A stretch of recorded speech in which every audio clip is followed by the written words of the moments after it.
வணக்கம் நண்பர்களே. இன்றைய கதை வீட்டுக்குள் இருக்கும் செல்வம். ஒரு சின்ன ஊர். அந்த ஊரில் ஒரு நடுத்தர குடும்பம். பணம் அதிகமாக இல்லை, ஆனால் அன்பு அதிகமாக இருந்த வீடு அது. அப்பா ராமசாமி தினமும் காலையில் சைக்கிள் எடுத்துக்கிட்டு வேலைக்கு கிளம்புவார்.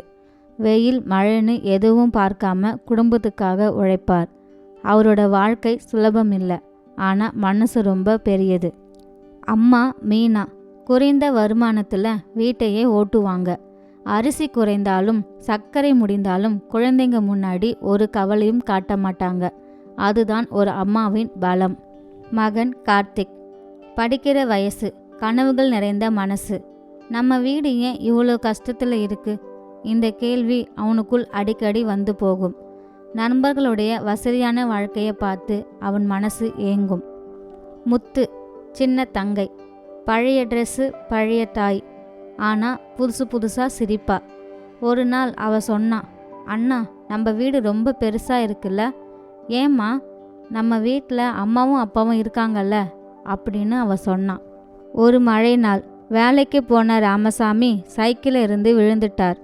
கை முறிவு ஏற்பட்டது. வேலை இல்லை, வருமானமும் இல்லை.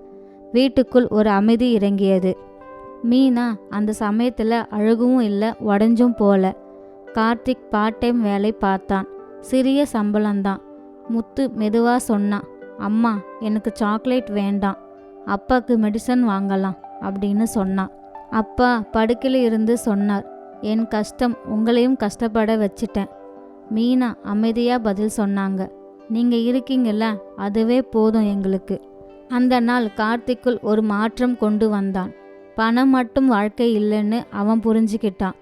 குடும்பமே உயிர்னு அவன் உணர்ந்துட்டான். ஒரு வருடம் கழித்து கார்த்திக்கு நல்ல வேலை கிடைச்சிது. வீடு சின்னதாக இருந்தாலும் அன்புக்கு மட்டும் அளவே இல்லை அந்த வீட்டில். இந்த உலகத்தில் பெரிய செல்வம் பணம் இல்லை, ஒன்றா இருக்கிற ஒரே குடும்பம்தான். குடும்பம் ஒன்றா இருந்தால் எந்த கஷ்டமும் நம்ம வாழ்க்கையை உடைக்க முடியாது.